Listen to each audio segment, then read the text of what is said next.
So what was that thing I was going to say again? Oh, yeah, that's right. Hey, Dan. Yeah. Parties, drugs. Hey, guys. What? Isn't this Doug Van Pelt from HM Magazine? No. It kind of is. Oh, yeah, it is. Why don't we talk to him about the Crucified? Okay. 1, 2, 3, 4.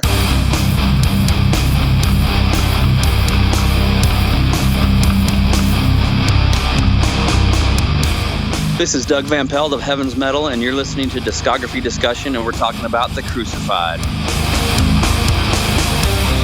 You're listening to Discography Discussion, episode 106, The Crucified, featuring Doug Van Pelt of HM Magazine, presented by DiscussMetal.com. And if you're listening to us talk to Doug Van Pelt from HM Magazine, then you are ready for this episode of Discography Discussion. I am Joe, that is Dan, that is Jeff. Ladies and gentlemen, Doug Van Pelt is here. This is Doug! Yes. I like his version better than mine. And he's here to tell us all about The Crucified. We're not even going to do anything. We're just like total silence, make it super awkward. It's kind of weird. Jeff actually was texting me earlier this week and was like, is it weird that I like the KGB stuff? I was like, it's not weird, man. I mean, it sounds exactly like what it is. You know, a bunch of kids, youth group kids playing punk rock. Yeah. I love the passion of it. They're excited about it. They're able to convey it, and I enjoy that whenever somebody believes in whatever material it is that they're playing, so much so that I believe it as well. And that on the KGB stuff, I was just like, yeah, this is it. I was thoroughly enjoying myself this week listening to it. I felt like I was a teenager all over again. Right on. Then I saw when it came out, and I was like, no, I was not a teenager when this came out. I was about 6 years old when they came out. 63, right, Jeff? Really? No, I'm not that old, Joe. Thanks. I'm the elder statesman, so they love giving me grief. So did you get these tapes when they came out, order them through the mail, or did you live nearby the Fresno or San Francisco area or anything like that? No, the only reason I know about these tapes is because it was all re-released relatively recently, I guess maybe 10 years ago now. It was all released as a complete Crucified collection, because before that, all I'd heard was, Nailed and Take Up Your Cross. I had a Tooth and Nail release that had both of those demos on it. Right. And so I'd heard that, but I hadn't heard any of the early KGB stuff until I heard the Crucified complete collection that was released. Yeah, same here, and that was 2009 when that came out. Yeah. We've all got that. That's a great little box set. Yes, it is. Well, it's perfect. It's like, if you want the Crucified, here it is. All of it. Yeah. But as far as Joe, I'm sorry, did you have your intro to do? I mean, I can do it now or later. It's up to you. Do it now. Just do it now. Let's get it over with. I got to come up with something clever now. On the spot. Okay, well, you guys asked for it. Well, before everyone in this podcast decides to leave Amy Grant alone, I'm going to take this time to say thank you to everyone for listening to the podcast. Thank you for listening and for subscribing. If you are not a subscriber, then you can find everything Discography Discussion at DiscussMetal.com. We are on Spotify, Apple and Google Podcasts, TuneIn Radio, Stitcher, so if you have an Amazon Echo or a Google Home, you have no excuse. Ask it to play the latest episode of the Discography Discussion podcast, and it will. We're also on Facebook and on Twitter at Discuss Metal. Be sure to like, favorite, and subscribe. It really helps us out. It lets us know you're listening, and now Dan is going to tell us all about 5-star reviews. Well, we love 5-star reviews here on Discography Discussion. How much do we love them? We like them a lot. They not only boost our ego, but they boost the ego of everybody else that's left a review. That may or may not be true. But seriously, guys, reviews help us out exponentially. Because the world is run by recommendation algorithms, at least the internet world, if you're listening to a podcast that's similar to ours, we want you guys to know about our podcast. And the best way that algorithm knows to recommend that podcast is based on how many reviews and how many listeners and subscribers that we have. So it is literally one of the best ways you can help us out. And now Doug Van Pelt is going to tell us all about HM Magazine. Hey, you want me to roll with that? Roll with it. Yeah, go right ahead. HM Magazine. I started HM Magazine in June of 1985. It was called Heaven's Metal Magazine, and it was a piece of crap, black and white Xerox cut up fanzine looking thing, but the idea, the vision from the beginning was to be a full-blown magazine. I just didn't have a bunch of venture capital to start it off right, so I grew as I could afford to grow, covering all of Christian heavy metal and hard rock. Heaven's Metal kind of was born and was part of the ground floor of the Christian heavy metal movement, which blew up in 1985, 86, and 87. So because I was part of that, I was able to grow with the scene and experience a lot of growth, and went from the fanzine status to being in Christian bookstores. And being in Christian bookstores was a funny little story that involves my band Lust Control. In 1988, we released our very first album. It was a cassette album with 11 songs called This Is a Condemnation.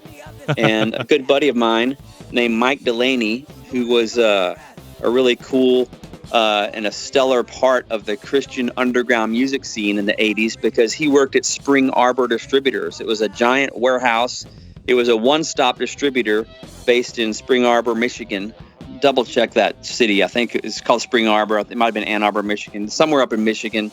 And anyway, he was the music buyer for Spring Arbor. And Christian bookstores, they almost don't exist anymore, which is an anomaly unto itself. But Christian bookstores, started selling books and Bibles back in the day, along with choir robes and wafers and grape juice, probably for communion, and all kinds of things that Christians or churches would need. And in the early 70s, when a lot of hippies were getting saved and coming to Jesus, they wanted to express their newfound faith in Christ to their fellow hippies with the language that they spoke, which was the language of the street, which was rock and roll. So Christian rock was born. Artists like Love Song, Second Chapter of Acts, and Larry Norman and Keith Green and all these people were making rock music, and some Christian businessmen saw a way to facilitate that. So they formed record companies, and they pressed albums and 8-track tapes at the time and cassette tapes. And Christian bookstores was the natural distribution channel for that music. And so that's how Christian bookstores became to be like the record store for the Christian music industry back in the early days of the mid to late 70s going up into the 80s. And so fast forward to 1988, Mike Delaney saw my cassette tape, This Is a Condemnation, wanted to order 200 copies of it.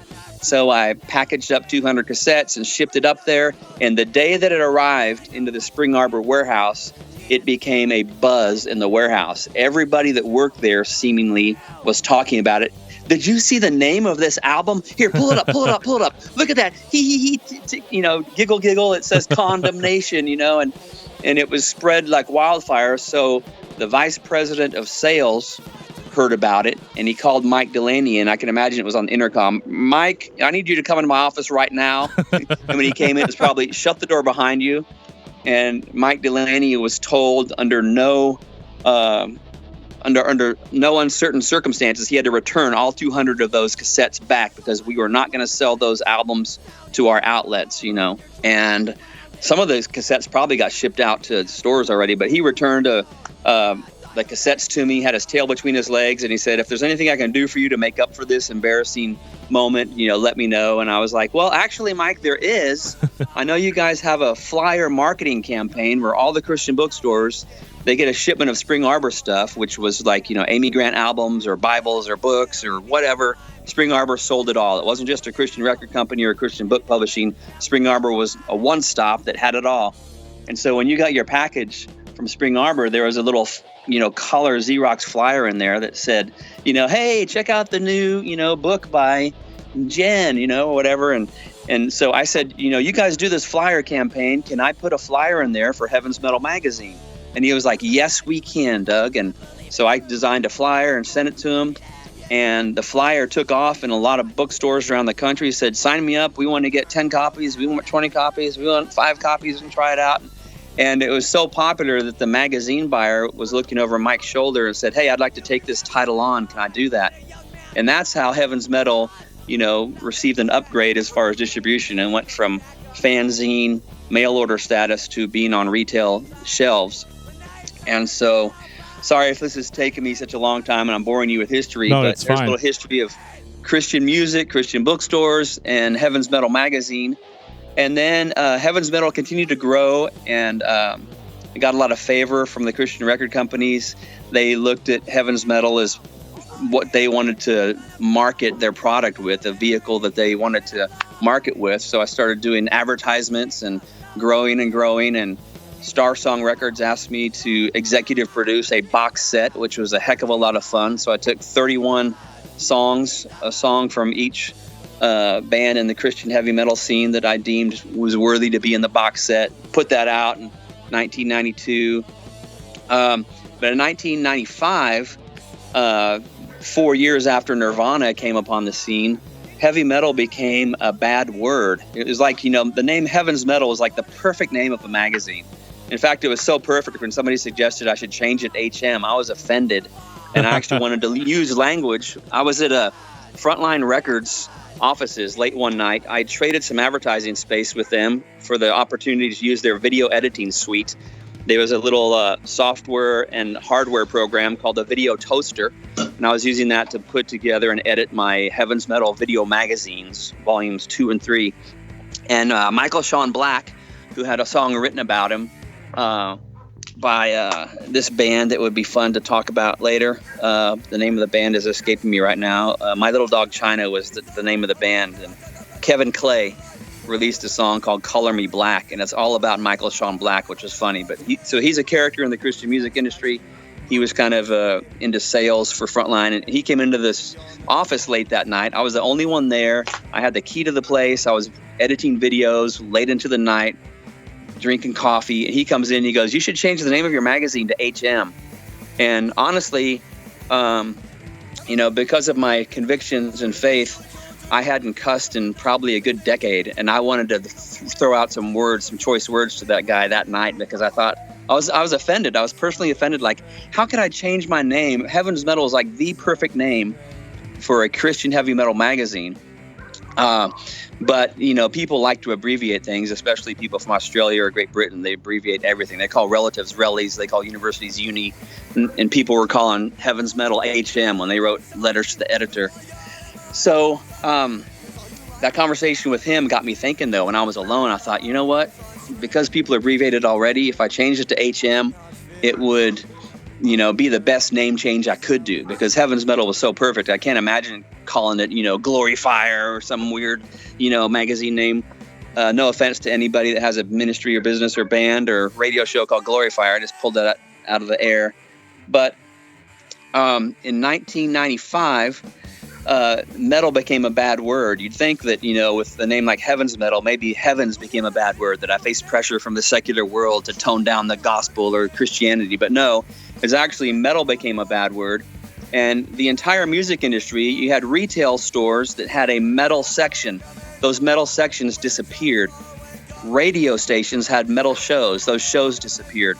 Record companies had metal divisions, and with promotions that did radio for metal promotions, those disappeared almost overnight. In about 4 years from Nirvana's Smells Like Teen Spirit release and the whole Seattle scene coming along, metal became a bad word. It became like a weight around my neck. So I wasn't getting as much. My advertising sales started to dip. It was harder and harder to sell ads because, the word metal in our name. So we faced the pressure of we need to do something, because the music revolution, which MTV was advertising all the time, had really happened. And, alternative and lo-fi and all kinds of punk rock, and as weird as it could be, and ska music was coming on. So the music scene that the young people were listening to was changing. But what I like is hard music, and I'd been using the phrase hard music for a few years as a subtitle underneath my magazine anyway. So I changed the name of the magazine from Heaven's Metal to HM in 1995, which was kind of nice because it was the 10-year anniversary of the launch of Heaven's Metal magazine. So it was a nice way to put a 10-year cap on Heaven's Metal and start a transition to HM. And the last 2 issues of that year, the little HM logo is kind of like a little gas station oval and had lowercase h and M. Underneath that oval, it said Heaven's Metal for 2 issues. And then in January of 96, the Heaven's Metal disappeared, and it was just HM. And I caught a lot of flack from metalheads because they felt like I had betrayed an entire genre, by changing my name. And God forbid I would try to survive as a business and roll with the changes and adapt to the changing musical climate. But I did, and I felt like I did a good job, and it was a challenge because I faced that backlash from metalheads who thought I was turning my back on the genre. But speaking of heavy metal at the time, hair metal had done such a good job of becoming a joke and lacking substance that a lot of the metal bands had kind of shot themselves in the foot. Commercial metal, which was king of the music world for half of a decade, was releasing some stuff that was just wasn't great. And so the only metal that was growing and being challenging and really expanding things was death metal and grindcore and black metal. And so metal kind of went underground commercially for a magazine. I embraced, all kinds of hard music. And for me, it was always, I enjoyed it. Like bands like Stavesacre, which we might talk about tonight because we're talking about the Crucified, which had members of the Crucified in it. It was always led by the guitar, hard music, punk rock music, alternative rock, grunge. It was still electric guitar dominated. And if it had the guitar in it, it was still rock and roll for me. So that's kind of how I navigated the transition in 95 to HM Magazine. And then HM Magazine is still going today. It actually stayed in print until the end of 2011. So it kept on going. And then after the music industry, the marketing business, and advertising and the U.S. economy all taking a dive around 2008, it became a real chore to keep a commercially viable magazine alive. So after a few years of doing everything I could to keep it going, I went just online only. I did an online presence back in 2007 when the internet became such a big thing and a thing called MySpace was popular. And hope I'm not putting you guys to sleep. But anyway, so there's the history of HM Magazine, Heaven's Metal Magazine. Sometime around 2004, I think it was, I woke up in the middle of the night on Labor Day weekend and thought of this idea of bringing back Heaven's Metal as a side magazine or a fanzine as a complimentary thing to go with HM that covered just metal. And so we did that. So for a while I had, 2 publications going on. Now I sold HM Magazine in 2013, but kept the name Heaven's Metal. So now I have a really cool group of guys that has an editorial team that makes up Heaven's Metal Magazine. So heavensmetalmagazine.com is carrying the torch of Heaven's Metal, and hmmagazine.com under new ownership is still going and kind of carrying the torch of what HM was known for stylistically. So anyway, so there's the end of my HM Magazine history. You're welcome. Hey, We're definitely glad you went through all of that. we told you. Tell us all about HM Magazine. So You got it. message received. No, it's perfect. Yeah, we enjoy the history lesson. Seriously. We do. Cool. Man, I'm such a huge nerd about Christian metal and the whole scene and how it all came about. So that was all good to me, man. Don't believe these guys, audience, because I'm seeing them on video and they're all nodding off. Oh, that's That's You just can only see- just They're the beer. yawning. you can only see half my head. So It's the beer. It's all the beer. Yeah.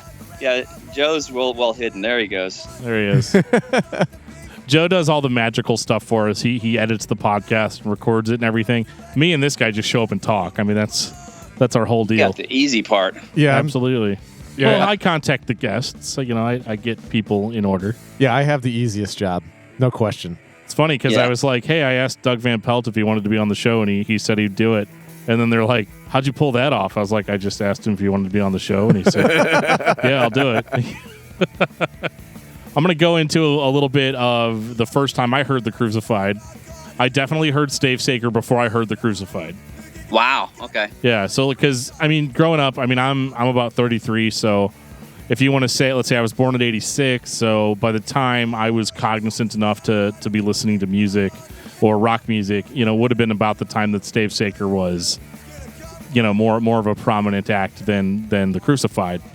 But I eventually worked my way back, and I picked up a compilation album, which was Nailed and Take Up Your Cross, and I didn't even know that The Crucified played metal for the longest time, because this is still like early internet, so like you can't just go on Wikipedia look up everything the band had. I just assumed they were a punk rock band, Christian, and then the singer went on to do Stavesacre. So I didn't really think about it that much, and then I started seeing the Crucified pop up on all these lists online of like the greatest Christian metal bands of all time and all that, and I was like, that's weird. So that's whenever I checked out the Crucified self-titled album, and I was like, okay, now I get it. Now I can hear that. What about you guys? When was the first time? I'll start with Doug. What was the first time you heard the Crucified? I heard the Crucified live at Cornerstone. I think, I could be wrong, but I think it was 87 before, I think that was before the self-titled came out. I want to say the self-titled came out in 88 or 89, yeah. So I saw them live at Cornerstone. They were a buzz in the underground scene. So we were, the underground music scene in those days was people mailing cassette tapes or mixtapes to each other. It wasn't like sending MP3s via email and stuff like that. And they were really awesome live. They were, Greg, it was just a 4-piece, and really people say 3-piece because Mark didn't play an instrument. It was just, pretty sure Jeff Ballou was in the band at that point, and Jim Chaffin and Greg Minier making all that noise. And Greg was didn't have a hair as long as he did at the end of Crucified. So he looked much younger. He looked like a young kid, but he could sure play well and very aggressive musically. So my first, and then Mark was, kind of kneel down with the microphone in his hand, let the audience sing along to some of his music or get the microphone so he could share it and people would shout along with the lyrics with him. A lot of audience interaction, very hot, sweaty show in these metal barns. Cornerstone Festival, which was like the greatest place on earth when it came to radical Christian music because they embraced it, unlike other festivals, which were like Ma and Pa, bring the whole family and listen to all styles of music all day long, and maybe a little bit of rock and crazy metal at night on one small stage. But Cornerstone majored on the fringes of music.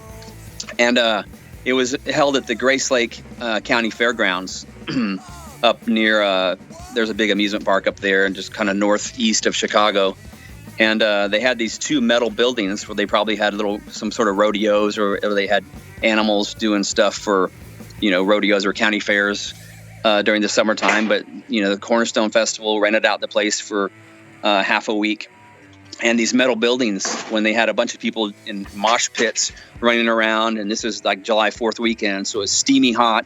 And sometimes people from the stage would throw like these giant buckets, like the giant metal buckets that you bob for apples in as a kid, like a horses or something might drink out of it. They had those backstage filled up with ice and like soda pop or whatever, or in water, so bands could drink liquids and keep hydrated. But they would take some of those things and fill it with water and just run to the edge of the stage and throw it in the audience, because the audience was, there was stage diving, there was mosh pits and people, banging their heads and stuff. And so that was like the room got really, really hot, a lot of sweaty bodies. And then sometimes that water, when it would hit the audience, you'd almost see steam coming up a little bit later because it was so hot, probably almost 100 degrees inside there late at night. So that was my first exposure to the Crucified live, and they certainly delivered live. They were raw, they were heavy, and fairly full sounding. It was just between a guitar, bass, and drums. They had a pretty full sound.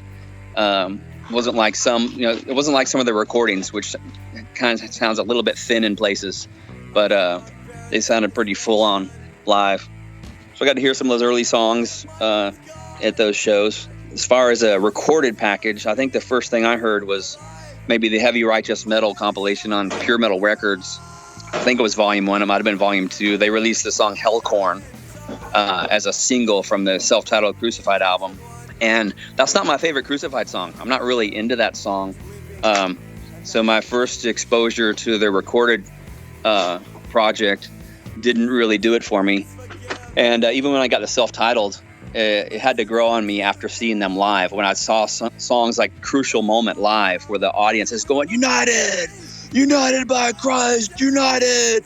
And just, hundreds, if not thousands of people chanting that, and it builds and builds, and it's just like this, it blows up in this giant crescendo of passion and emotion. Seeing that live translated into enjoying that song on the album. So that was kind of what got me hooked on the Crucified. Is seeing them live and just and listening to those recorded albums later kind of brought back some of the energy from their live concert. Very cool. Jeff, what about you? I don't have quite the exciting story on that. My introduction actually came from Dan. So I do that. Dan says you're welcome. yeah, pretty boring story there. I don't have a whole lot to go with on there, but yeah, it was just Dan telling me about it after we did a podcast about Stavesacre, and I was like, oh yeah, I got to check this out. Because that was it was As the Story Grows, I think, is whenever you told me about it, and I started doing research and really dug it, and I was like, I like the Crucified a lot more than I like Stavesacre. Awesome. I don't know if I'm that far with it, but we'll talk about that on a Stavesacre episode sometime in the future. I'll get to tell you how you're wrong. I'm not wrong. Joe, what about you? I think I spent more time listening to The Crucified after Tooth and Nail put out that box set in 2009 than I ever did before that. And to me, that is unfortunate because when I listen to The Crucified, even the old stuff, it brings up the same emotions as listening to The Clash or the Sex Pistols, because I love that era of punk rock that I really wasn't alive for, where it's not about being overdriven distortion, it's about barking at the microphone and just telling everybody how to feel. And I feel like The Crucified could have done that same thing. Well, I'm going to jump into what I think is what I would consider to be the first album, which is called KGB. That's And a demo, sir. this That's isn't 4 songs. I'm sorry. That's what, 10 songs? No. Let Dan have his way. It's an album. He's It's got too used 10 to that. songs. It's fine. And it's a good thing that Doug knows how it works around here. So, All right. I'm not gonna tell Jeff what to do with his life, but Jeff, you should go to Dan and say, you're gonna buy me dinner because I'm sorry, Dan, you should tell Jeff that Jeff is gonna buy you dinner because he owes you for introducing the Crucified to him. He likes that even more. even better. I was like, I'll buy him dinner if he's hungry, right? Yeah. But, so I'll smoke some ribs. There you go. I'd rather do that. Right. There you go. I'm a homebody. So KGB was the original name of the band, which apparently they came up with the name KGB just for no reason other than, hey, it sounds like a cool punk rock band name. And then people started asking them, what does it mean? And they're like, oh, it's definitely Kids and God's Blessing. Right. Which is kind of like a really lame name for a band. It's not very punk rock. No, like KGB sounds better, Yeah. But they recorded an album, or a demo rather, and I don't know, like me and Jeff have been talking about this all week, but the vocals on it does not sound like Mark Solomon. Yeah. It sounds like, I know they had a singer before Mark named Wayne Stonecipher, and I had to do some serious internet digging just to find that. And but it doesn't sound like Mark at all, especially when you go to their next demo, Take Up Your Cross. You can tell that's Mark Solomon singing, But on this one, I think it's the old guy. Yeah. That sounds right. I dug it. I did a lot. I actually liked that vocal delivery. It kind of gave me it is old school punk. I mean, but it made me think like Dead Milkman kind of feel with his vocal delivery. And I like that style personally, but there's just, I had a lot of fun with it. I had way more fun this week than I thought I would with this band, listening to all these old demos from the 80s. It was like a time warp, man. I had so much fun going back and listening to stuff that all of my friends' older brothers used to listen to when in the 80s. So this was fit the vibe perfectly for me. In my third Beautiful. way through the discography, I kept jumping back and forth between KGB and then I'd go listen to Iggy Pop. I'd come back and try to listen to the complete collection again, and then I'd be jumping back off onto the Clash. So it got me in the right mood to listen to punk rock. Nice. Yeah, sorry.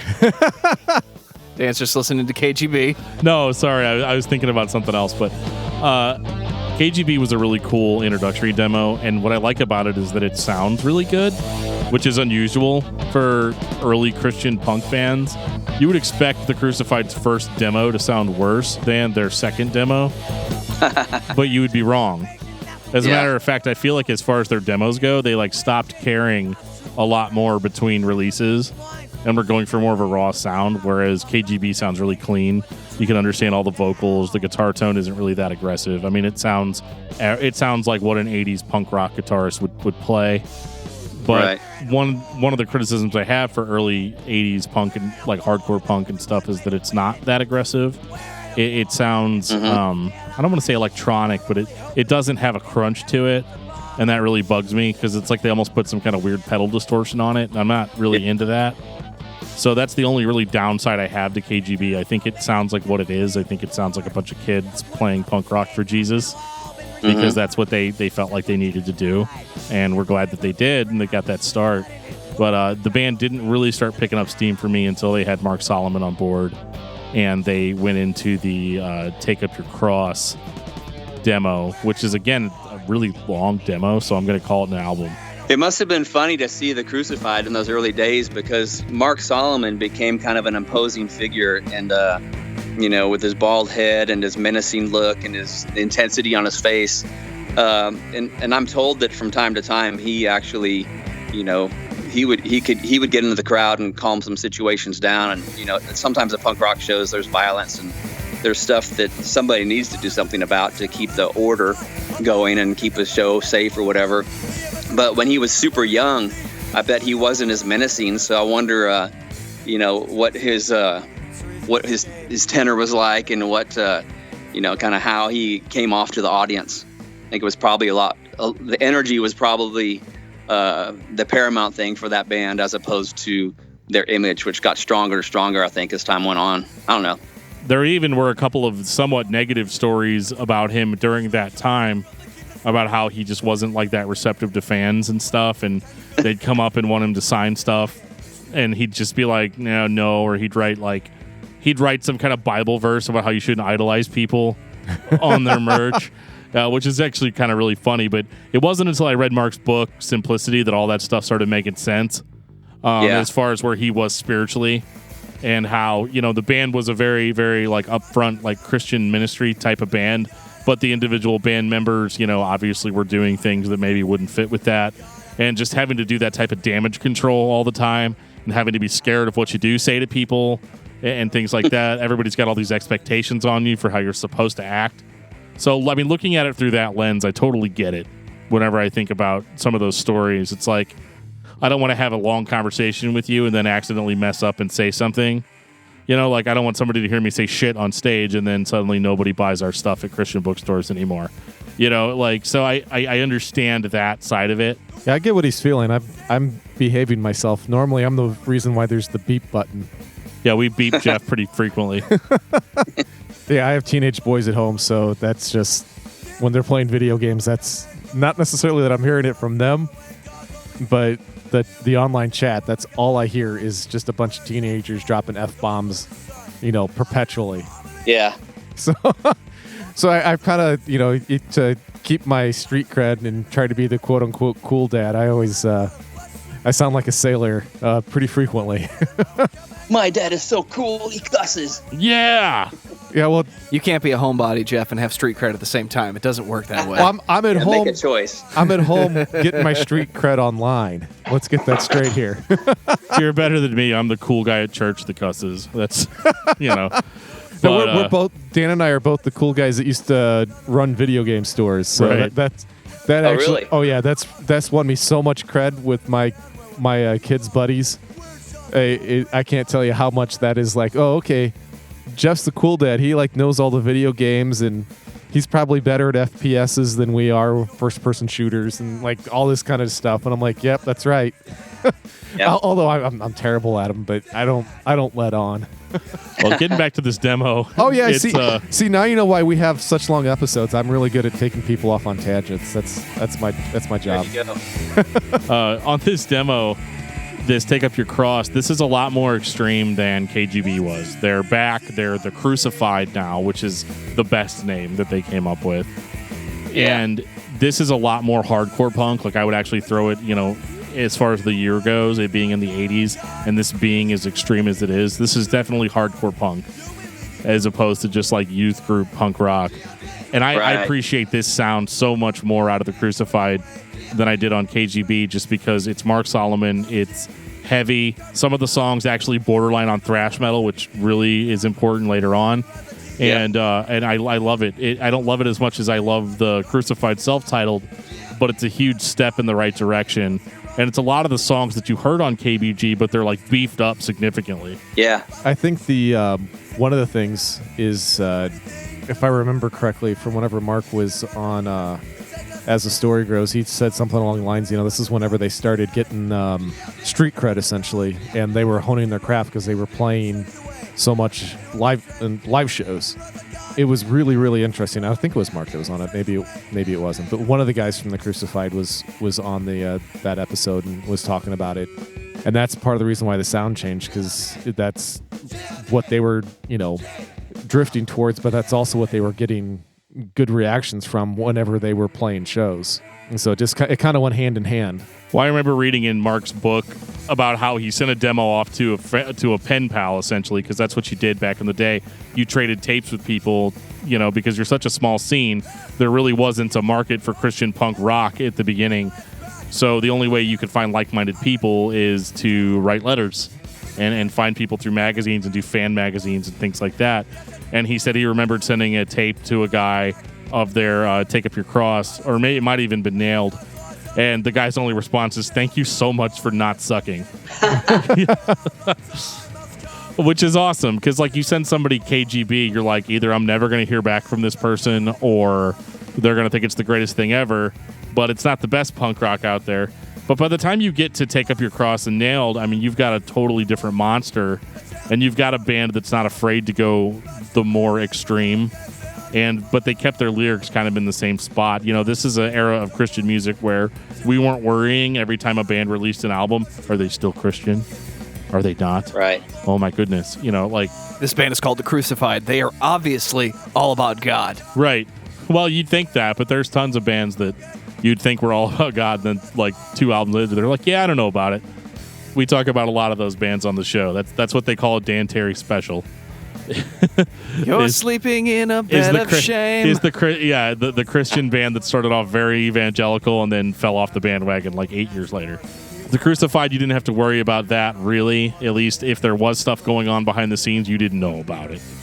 And I really like Take Up Your Cross. I think it's a better representation of what the Crucified was before they went like straight thrash metal. And Nailed is even more. Like, Nailed is super extreme. One of my favorite songs off of their album, or their demo, Nailed, is I'm Not a Christian Punk. It's a great intro. Yep. Oh my goodness. It is so heavy, too, for them. Like, it's so much, like, you think they were playing fast on Take Up Your Cross. You haven't heard nothing yet. This is very extreme. It is straight up hardcore punk with shouted scream vocals. And it's just everything you want if you're a youth group kid that wants to hear punk rock about God, but doesn't want to listen to all the anti-Christian punk that's out there. This was like kind of the icing on the cake. This is the band that you could take seriously in your scene. And that's really what carried them on into the meat of this discussion, which will be the Crucified self-titled debut. One thing I wanted to bring up too, in their demo years when they became the Crucified and Take Up Your Cross and Nailed, is that they started playing shows in clubs. And there's something one thing that's really cool about Christian rock and heavy metal and harder music, and in this case hardcore punk, that is so cool is it didn't try to stay safe. It didn't stay sequestered into the youth group rooms, just playing inside church basements and stuff. Some of that was going on, even in the Crucified's heyday. Some of their bigger shows were churches in Southern California. But the fact that they had to play in clubs and they played with secular bands, you had to kind of step up to the plate and deliver something that didn't suck. And so the fact that their guitars and their singing and everything was just so intense, and I don't want to use the word brutal out of context, but so brutal that it stood on its own merits. It wasn't pretty good for Christian. It was competing with its musical peers in the streets. And that's one of the coolest things about this band is they had credibility, and they earned it. They didn't get it given to them because they were Christians or had nice lyrics. They earned it through riffs and screams and blood, sweat, and tears. It was awesome. Yeah, if you don't listen to the lyrics, which I'm prone to do, it's just like you said, it's a brutal band, and that's in a good way. And that's exactly, I guess, if you're a a Christian band working on cracking into the secular market, and you're playing against your with your secular peers, that's what you want. The message is a plus, but you want to be able to be based on your abilities and not on your religion, and that, I think they did that quite well.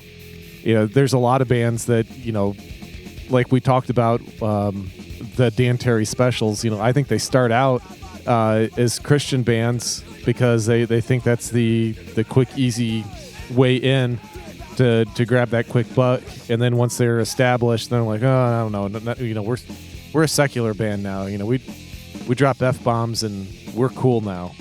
And that stuff just drives me nuts. I'm like, if you are who you are, quit playing it.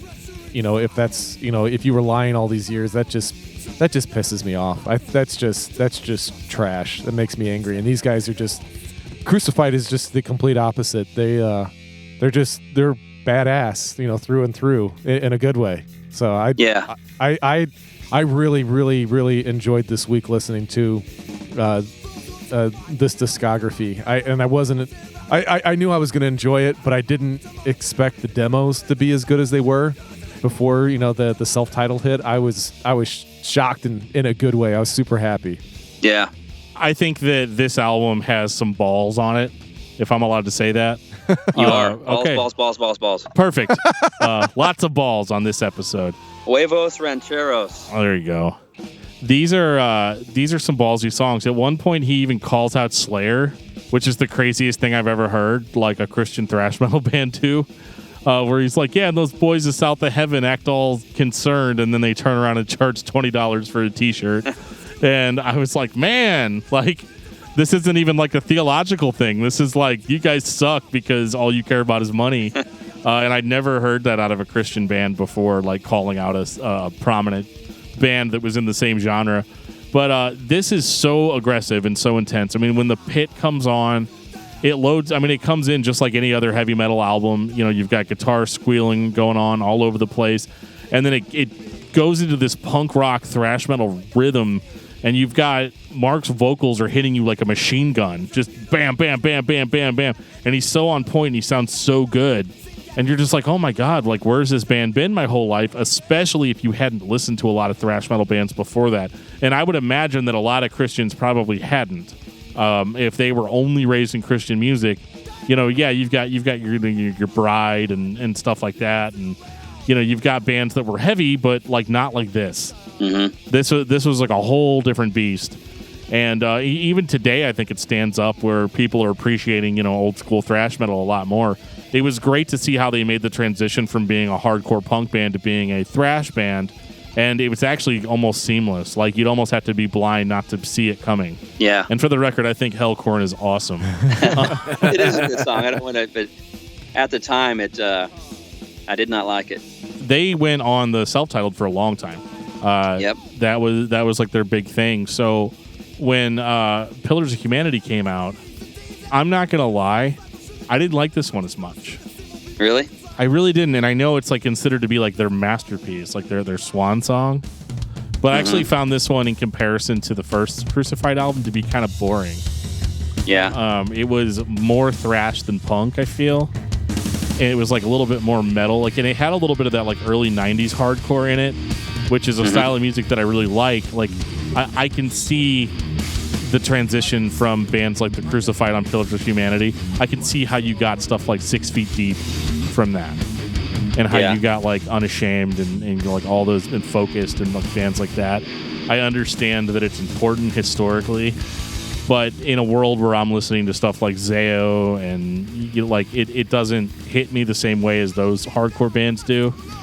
So when I hear it, I'm like, yeah, it sounds like the self-titled a little bit. You can tell that's Mark Solomon, and the drums are intense. Everything's intense. The record's good, but it doesn't have the same immediacy that the self-titled album did. Mm-hmm. And that could just be me hearing it years later instead of hearing it the year it came out. Right. Yeah, it stood apart on its own when it came out. There wasn't, a whole lot like it. There was some thrash that was coming out. On the West Coast, you had Vengeance Rising and Deliverance, and you had Believer out of Pennsylvania, all in the late 80s that were they were playing thrash, and the band Sacrament and the Living Sacrifice started in the early 90s.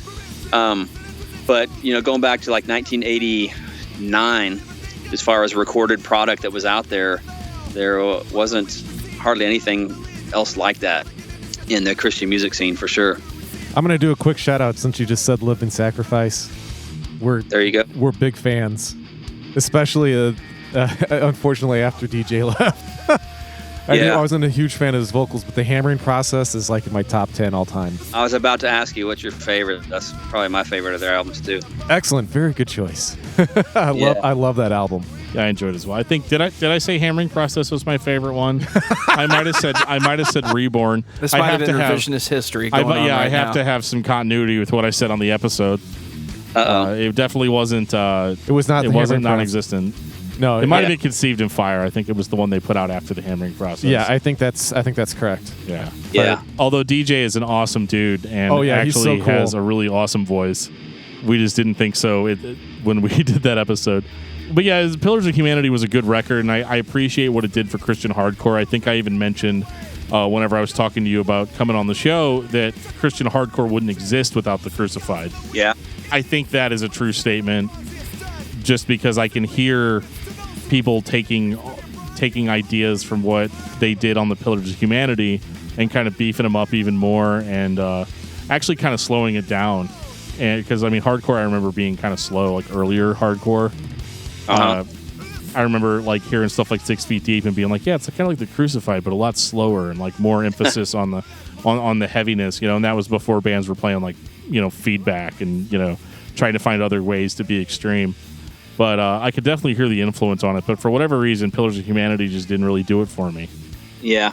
What did the rest of you guys think? I don't want to be the elephant in the room here. Well, I think you're wrong. How's that? Fair. It's definitely they progressed very quickly. The sound is considerably different than where they started at, but I thoroughly enjoyed it. Whenever we did an episode of Drunken Lullabies on Stavesaker, and we were listening to Travis Turner. I keep going back to As the Story Grows, but that was one of my favorite episodes. Was whenever they were talking about the Crucified. It was. I totally lost where I was going with this. How awesome is that? Because I see Dan out of the corner of my eye grabbing. Pillars of Humanity. Oh yeah, I heard that because I've heard Stavesaker so many times, and I was just like, it's adequate for me.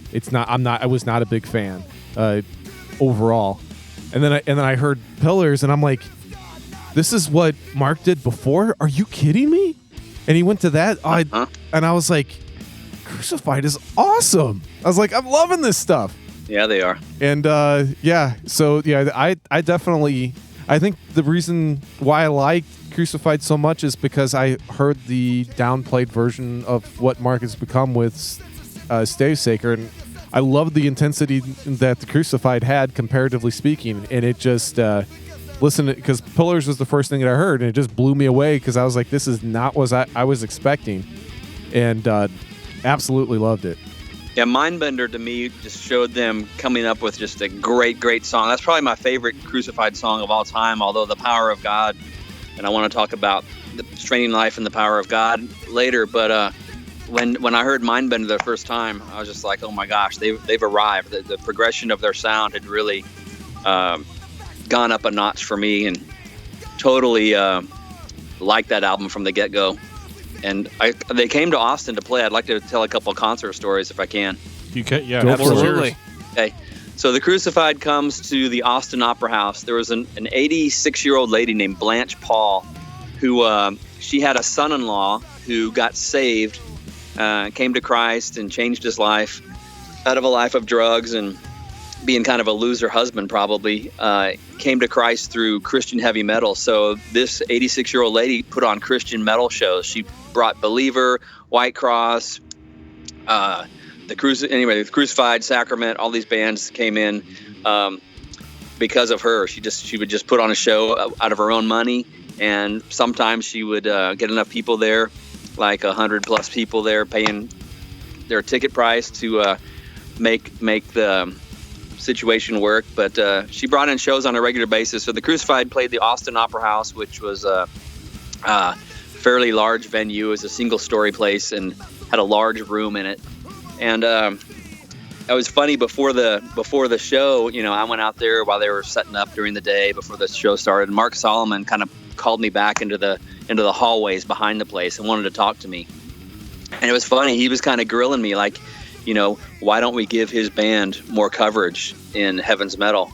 Is there some sort of prejudice against the band? He really wanted to know why they weren't getting more love out of the pages. And I don't think I laughed in his face, but I kind of chuckled and thought, dude, we love you and we give you coverage. And, we don't have a bunch of reporters that go out and dig up new bands. We just kind of report what comes to us. And maybe your publicist isn't hitting us up enough to be covering you all the time. I don't know.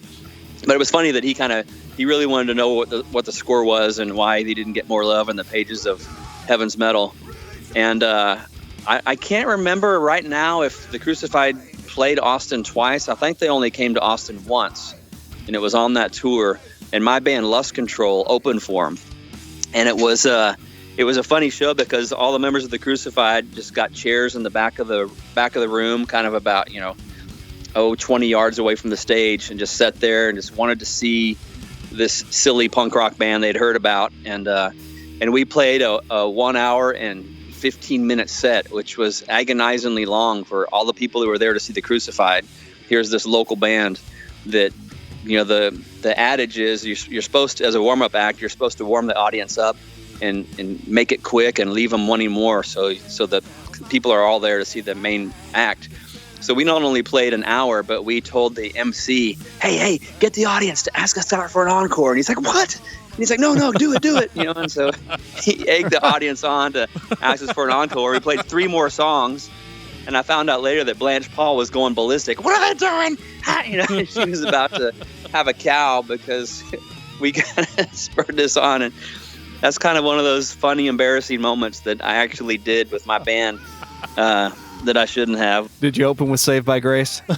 Yeah, that usually we bookended our shows. We opened up with Grace, and then the last song we would play had the Grace reprise at the end. So in between Grace, you'd hear all this condemnation and all this finger pointing, but we started and ended with Grace, so we could kind of make that point. There was grace for us all. I have to know then, did you get the crowd to chant along with the Big M? Yeah, most shows probably That's had awesome. people laughing. That's awesome. And at least by the second, the chorus is like a repeat of that word 4 times, so at least by the second or third time they would chime in. And if they wouldn't, I'd put a microphone on their face and make them. The Lust Control songs weren't that long, though. Like, did you guys play like 47 songs? Well, or was there just like a lot of talking between songs? By then we had a few albums out, so I always preached a little sermon and kind of told people what I thought the biblical reasons for sexuality and purity were, and tried to give people. I always wanted to give people, not just tell them something, but explain why. So I always used to like to give my spiel on sex to the audience, and so we'd have a time for a sermon and try to provide time for a ministry sometimes where we could pray with people and stuff. So we started during that era. We started putting on shows where we wanted a Lust Control show to be like an event where it wasn't just only about the music, but we wanted to be something that, since dressing a serious, we wanted to kind of give it a little bit of seriousness. So at least something somebody could take home and base something on. So very cool. It does make me a little upset, as much as we've listened to We Are Not Ashamed, and as many times as I've seen Audio Adrenaline live, all those times I never got a chance to see Lust Control. Well, we never it's my played St. fault. Louis. I need to come to Austin. Grow up in St. Louis? Absolutely. Yeah, we've been here for life. Except for me. Except this guy. Yeah, I moved a lot, but I'm originally from the area. We played Bartlesville, Oklahoma. We played Minneapolis, Minnesota. We played Cornerstone a couple times. And then Dallas and Houston and Corpus Christi and San Antonio. Those are in Austin a lot. So, Jeff, I want to give you some context here. It's entirely possible you could have been walking down the street in Austin and walked past... It's making me laugh just trying to say it. You could have walked past a venue and heard an entire crowd of people chanting, "Masturbation!" But I mean, that's your entry point. Then you're like, well, I got to go check this out now. I mean, there's no, yeah, absolutely. Oh man, What's That's going on in awesome. there? yeah. What's going on in this show? Like that's the whole point, right? We got him. Yeah. He's in the building. Now the sermon starts. Wait, Jeff's like, this isn't what I signed up for. No, I grew up in a very my parents really weren't that religious, but my grandparents are a very important part of my life, and they were very religious. They both grew up and stayed in the Church of the Nazarene their entire life, and it was very religion was a very important thing to them. The interesting thing is the most risque that my grandmother would get with music was she bought me every Christmas she'd buy me a Carmen CD, and that was like her. Oh, really? Yeah, that was her trying to be hip and get me into. That would be the music that she thought it would bridge the gap, so to speak. The Champion. Yeah. Oh man. Another one bites the dust. That was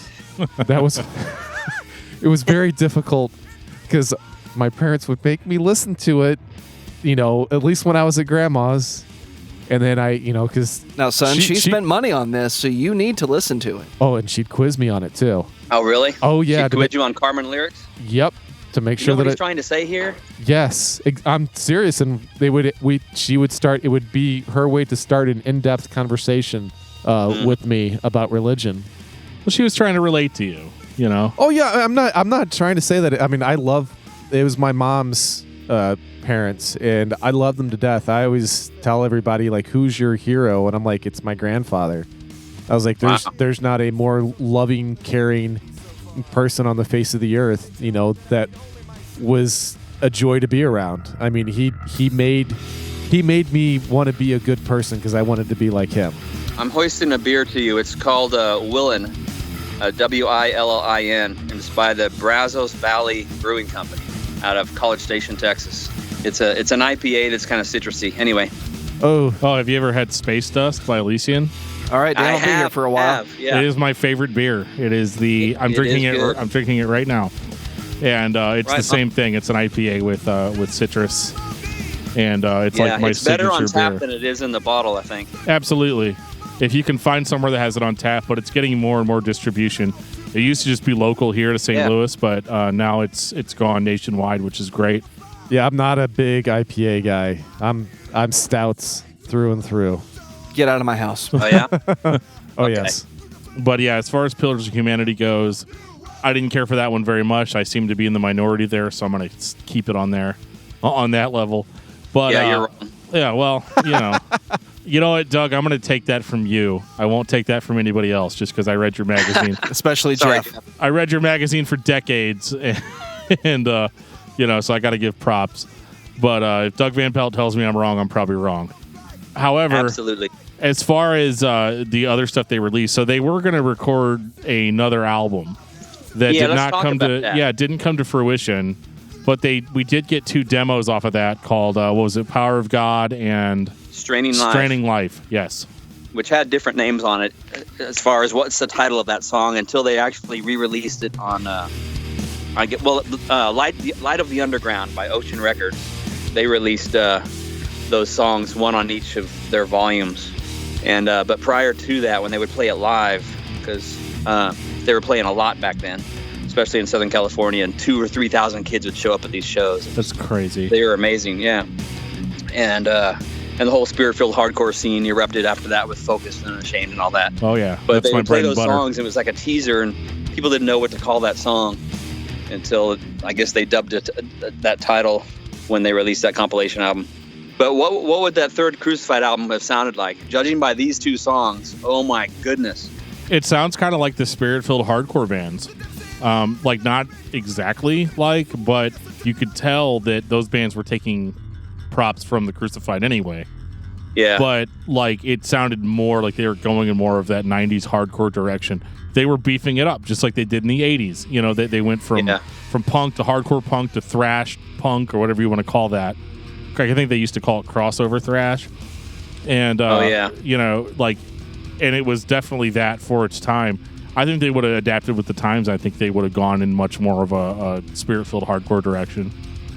Like, I get that vibe Another off thing of I these want songs. to talk about tonight is the band Pantera. I like a lot of Christian metal and Christian rock. A lot of fans, they gravitate towards. Well, you get the stupid comparisons. You know, if you like Rat, you'll love White Cross, and you know, if you like Elton John, you'll love Carmen. Haha. But anyway, so you had those stupid comparisons, but you also, part of you, just as a kid, you wanted your friends and you wanted the band members of Pantera to know about the Crucified. You wanted the world to hear this band because you just knew if they were both on tour together or both at a big festival and Pantera fans had a chance to hear the Crucified live, they would have been sold. They would have loved that band. And, you know, you can't tell me that's not true, although it's just my opinion. And, you know, if you guys have ever heard any stories about whether members of Pantera knew the Crucified or went to their shows, you know, speak up. I've heard rumors of that before, but used to dream of those two bands getting together, or at least their audiences knowing about each other. That would have been interesting for sure. I have to say we've entered strange territory on the podcast in that I am not a very Pantera friendly speaker, but it would have been interesting. Tell us why. Oh, you go back and listen to our Make your Pantera point, episode. but tell us why later. Oh yeah, Phil. Yeah, I didn't like Phil Anselmo very much. Him and I have actually had small communication since then, so it's been cool. But beyond that, I was not a fan of Pantera for the longest time, just because of the lyrical content. I didn't like their lead singer very much. And I didn't like the whole Southern, oh my God, it's Texas. Texas is great. No, I'm not from Texas, so, you know. Yeah. It's one of those, like, it seemed like overly meathead. Like, one thing I hate about heavy music is the whole, like, I'm tougher than you, nobody's tougher than me, you know. And I got that I got that vibe from Pantera. So if that tour had ever happened, a Pantera and the Crucified tour, I would have seen the Crucified, would have enjoyed myself, and then left. Nice.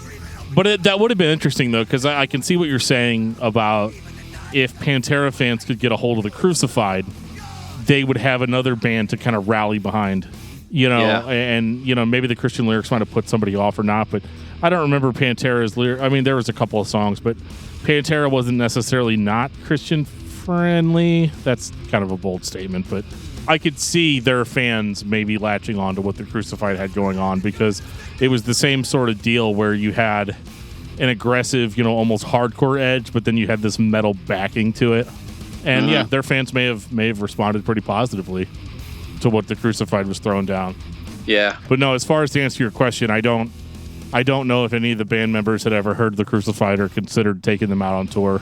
I know anything about that, or no? The only person I know that might know is Toomey. I have to call Joshua Toomey from the Talk To Me podcast. He might know. Yeah, he is self-professed. I'll text him right now. Hold on. The largest Pantera fan in the world. That's like his band. He came on our podcast and argued with me about Pantera for like half an hour. Yeah, we had an episode that we dubbed Dan Terra, because of Dan Terry, Nice. Pantera, and we just kind of combined the two. And we had we had a handful of regular guests that we had come on and that were huge Pantera fans, try to dissuade Dan and try to change him to their way of thinking. And really what all ended up happening is I changed my mind, and I pretty much crapped on Phil Anselmo for the last half of the episode. And Nice. Dan did it, you know. He never lost ground. If anything, he gained a supporter in me. But that was by design, because I like Pantera's music, not necessarily their lyrical content or Phil the individual. I'm definitely have not been a fan of. Yeah. And there's actually a little bit more information that Dan can get into on. He's got another podcast that he does. He actually got to talk with members of Phil's band. And some of the stuff that Phil has been accused of is not 100% accurate, apparently. And some of the stuff that he's done, he admits that he was an idiot and a moron about. So, I mean, there's that part of it. But I just don't deal well with... I've always wanted to stick up for the little guy because I was a little guy when I was young, and I'm like, I don't allow it. I just anybody's being bullied or being crapped on by punks, or not punks, but really like bullies. Phil's a bully, and I don't deal with people like that at all. Gotcha. As you shouldn't. That's cool. Final thoughts on the Crucified, Doug? I'm going to start with you. Well, again, the Crucified was one of those bands that stood on their own merits. They represented Christ well. I think Mark's book, Simplicity, is an interesting look into his heart and the conflicts that he was going through. I was at that show in Southern California where he was going to make the big announcement about being an adulterer and sinner and going to step down from the Crucified. And the Crucified just put on such a killer show that I guess it wouldn't let it. He didn't have the opportunity to do that, and somebody jumped up and said something, I think, that stole his opportunity to spill the beans there. But so his book is really fascinating. But the Crucified is one of those bands that I thought represented Christ well. I thought they represented the music genre and their style well. I think they stand out as their legendary status is merited. I think that they earned every bit of respect they have. They weren't cliche. They weren't posers. They weren't image-based. And I like what they said in an interview a long time ago. As a band, they just wanted to make music that they wanted to listen to. They weren't trying to please an audience per se. They were trying to please themselves, and they wrote music that they liked. And, the fact that stuff that they like, we all like too, because it's just exceptional music. Their discography is, way too short. I wish they could have put out that third album. There's no telling how wonderful it would have been, but there's very few albums. It's a rare album where every single track sounds awesome, and you don't want to hit skip at all ever. And those two songs we heard that were like demos, "Straining Life" and "The Power of God," those are like stellar tunes for me. And so I think that third album just would have been fantastic. And it's one of those situations where we can only guess and conjecture and wonder what if. But the Crucified is a band that you should definitely check out. I had a reporter from the Washington Post. He came out to Cornerstone because he wanted to cover the Cornerstone Festival, and he's writing a book on Christian rock. And he released the book. It's called Body Piercing Saved My Life. And this guy, one of the things that I had the opportunity to do was he kind of picked my brain a little bit about trying to understand Christian metal and Christian rock. And so I had a chance to send him music. And I want you to hear the 77 song, "The Lust of Flesh," the Pride of Life, and I want you to hear the Crucified. And so being able to pick and choose what you want to represent a scene. And I think the Crucified is one of those bands where anybody that's listening to this podcast, most people listening in are probably fans. They already know the catalog, and they're just here to argue or hear some stuff they already agree with about how great their discography is. But for those who haven't heard the Crucified, like some of you guys didn't hear them until later on, something else pushed that button. I would definitely recommend them because I just think they stand the test of time. They're not cheesy now. In the year 2019, you don't listen to their music and think, "Oh, that's just so horrible. It's so dated. It reminds me of this era," and it's just awful. They're a classic band, and they stand on their own merits, and I give them totally thumbs up. Very cool. What about you, Dan? Oh, well, I think, like Doug said, they're a classic band. If you haven't heard the Crucified, you need to. You have no excuse at this point. I mean, they've got a collection that you can stream on whatever streaming app you want. You can listen to all of it. You can make up your own mind, but I think you're going to find something you like there, whether you're a fan of thrash metal or punk rock. It's all there. It's the whole package. And they're definitely one of the best bands to come out of that scene, and are largely responsible for Christian heavy music continuing as it did. Yeah, I don't have too much to add that hasn't been said by others or myself earlier. But the biggest thing for me was I kind of went in backwards. It started with Stavesacre, didn't care for it too much. Then hearing the Crucified, it was such a pleasant surprise, and I really, really enjoyed listening to the discography this week. That box set, I think it's like 2.5 hours, and it's worth every second. And I agree. The two demos that could have ended up being like off the third album, man, oh man, oh man, what might have been, because you listen to that now, and like you say, it stands the test of time. It was such a tease. I was so pumped, hearing that. And I'm like, this sound, because when I was listening through it, it's like, this doesn't sound the same. This sounds like it was recorded yesterday. This sounds awesome. And then finding out that that was the last things that they did, and I was like, oh man, what could have been. What about you, Joe? I want everybody to go home and listen to Lust Control. Amen. All right. That's your final thoughts on the Crucified? The Crucified is a band you should listen to, because there is not one Christian heavy metal band, especially, that was not influenced by the band, if only from their name. But when you look back into it and actually listen to everything they did, because like Jeff said, it's out there, it's on streaming services. Thank you, Tooth and Nail, for giving us the entire Crucified in one box set. You can hear the punk roots, the hardcore punk roots, the thrash metal. You're going to have 2.5 hours of your life that you're very satisfied to have spent listening to the Crucified. Definitely fair. All right. One last thing that we do an album of the week. Okay. So just really what you've been listening to this last week. It can be, the Crucified. It can be something else. It can even be a podcast or an audiobook, or whatever has been tickling your fancy for the last 7 days.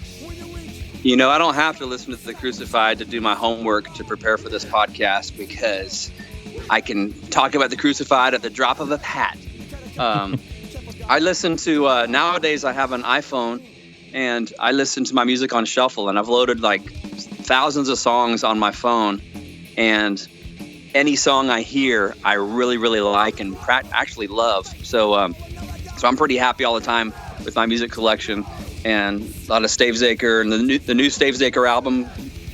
I just purchased the new Stavesacre album with some birthday money about a week and a half ago. So I've been listening to that a lot. I've been listening to the new Muse album and the new Neil Morse album.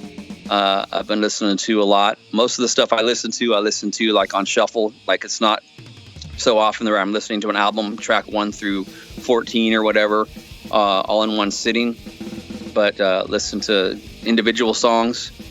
And so today, the first song that came to my mind when you asked me that question was that new Neil Morse album. It's a double disc, The Great Adventure, which is funny because Stephen Curtis Chapman, a contemporary Christian artist who's middle of the road, mild, adult, contemporary style music, had the same title. But Neil Morse seems like all he does is do concept albums that are 2-disc adventures, and his new one is a storyline. It's called The Great Adventure, and so I've been enjoying that. And really enjoying the new Stavesacre. I listened to it all the way through before I decided to buy it, because I don't buy a lot of albums these days. Back in the day when I had a music magazine, stuff just came to me free of charge. It was a wonderful existence. But I'm sure. I feel you, yeah. Nowadays, I don't feel like the music industry is healthy enough to where it's cranking out. You're not. The music industry is almost dead. It's really, really different than what it used to be.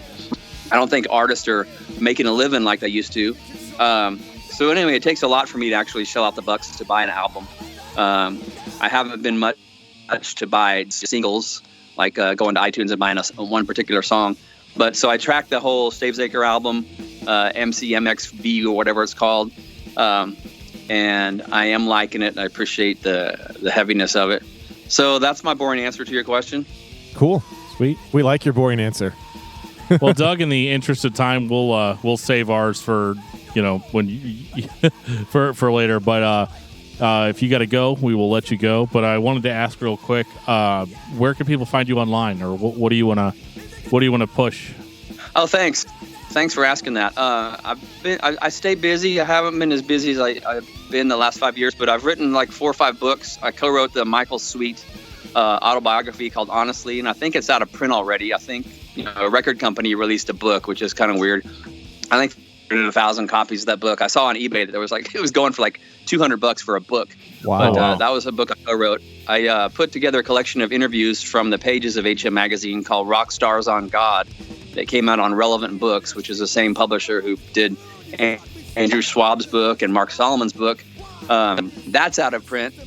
But the whole idea of doing Rockstars on God was that I would do volumes down the road. And so when Volume 2 came out, I self-published that, and I decided when I do Volume 2, I'm not going to pick the biggest names like Relevant did. I'm going to pick the best interviews. So Rockstars on God Volume 2 is something I want to push. And so on my Facebook, if you go to facebook.com and type in Rockstars on God, you'll see a page for Rockstars on God Volume 2, and there's links on there to you order it. It's like $15. And I'll give you a discount if you use the word playoffs, PLAYOFFS. You'll get a $5 discount, so you can get that book for $10. Another book that I wrote, which I'm using the discount code playoffs for, is Desert High. It's a novel about high school football and time travel. And that was like my great American novel. It's like my baby, because it's like a book that I had to write. It came out of me because when I was in high school, I played football. My senior year, we went to the playoffs. In the first round of the playoffs, we got horribly ripped off by the refs. And I know a lot of athletes will moan and complain about that, but the referees actually met in Lancaster, California the following Tuesday, and they apologized to our coach. They said, "I'm sorry." And I'm 56 years old now. I'm an old man, and I still can't get over that loss. So if I had a time machine, I would go back to November of 1980, and I would fix that game. So that's what Desert High is about. It's like Back to the Future meets Friday Night Lights. And also for those of the listeners who have kids, I've written an illustrated children's book called Bobby Baby Bear. So BobbyBabyBear.com, DesertHighBook.com. And those are the places people can find me. If you go to Facebook and type in Doug Van Pelt, you can find me in HM Magazine and Heaven's Metal Magazine. I got Facebook pages for all those too. So that's a lot. And also Lust Control, my band, has been busy. We released our finest album to date, which is called Tiny Little Dots. We started as a band in '88. In fact, last year was our 30-year anniversary. We only played one show, which was a travesty, but to celebrate our 30-year anniversary. But last year we did release Tiny Little Dots on vinyl, and that just came out. And I've been talking to Rox Productions, or Rox Records. They re-release a lot of Christian metal and even some new albums by some Christian metal bands like Holy Soldier and Fear Not, or a couple of new ones in the new Deliverance album. I think they might have had a helping hand with. But they're going to release a limited edition run of the Feminazi EP by Lust Control, which was the music we were working on when we opened for the Crucified. Very nice. Cool. So look for that down the road. Cool. Well, we'll link as much of that as we can to the show notes whenever we're done, so people can just click right on it and go right to it. Right on. But Doug, thank you so much for taking the time out to talk about the Crucified with us. You bet. Let's do it again sometime. Definitely a fun chat. Well, we're going to do it again, and it's probably going to be with Deliverance, so get ready for that. All right. All right, have a good night. Thanks a bunch. Take it easy. Ready on. Don't go anywhere. Well, Jeff, what is your album of the week? So I'm still stuck in Industrial December. I can't get out of it. I can't help myself. So I've been listening to The Storm Before the Calm by Death Therapy. Love that album. Dan, what about you? I'm going to take a stab at being a Jeff here, and I've been listening to the new Zayo 7-inch, which is called Transcoding. Oh, I f***ed it up already. That's what you get for trying to be a Jeff. Decoding transmissions from the Mobius strip, and it's awesome. You should buy it if you can. I think they're almost sold out already. London Calling by The Clash. Ooh. Excellent choice. We should do The Clash for one of our non-metal reviews. We should. I think we could definitely make that work. Let us know what you think, everybody. I'll make sure to have my Telecaster in hand when we decide to do that. And do you know how you can tell us what you think? How, Dan? Well, you can reach out to us on Facebook. We're on facebook.com/discography discussion. You can send us a message. You can join the group, the Discography Discussion official group on Facebook. Lots of members there, lots of cool discussions. And you can also find us on Discord under the Discuss Metal Discord server. You can also find us on Twitter at Discuss Metal. You can leave us comments there. And if you want to go old-fashioned, you can send us an email at danandjoeshow@gmail.com. Whatever thoughts you have on the show, whatever your reviews are, whatever you think. And if you want to submit a band for us to talk about, submit that band for us to talk about. We love submissions. So do it now. But before I get out of here, I want to make a shout out to our patrons. These are the people that are the music makers. These are the dreamers of the dreams. So I'm going to start off with Jeffrey De Los Santos, The actual Mac. Alexander, Joel Fawcett, Kiki Kuti. Is that right? Or is that something weird? What is that? It's not wrong. That's the name. Is it Kiki Kuti? Do you love me? I do. Luis Fernando Paisano Escalante. Okay, thank you for that. Lance Olligood and Zach Barr.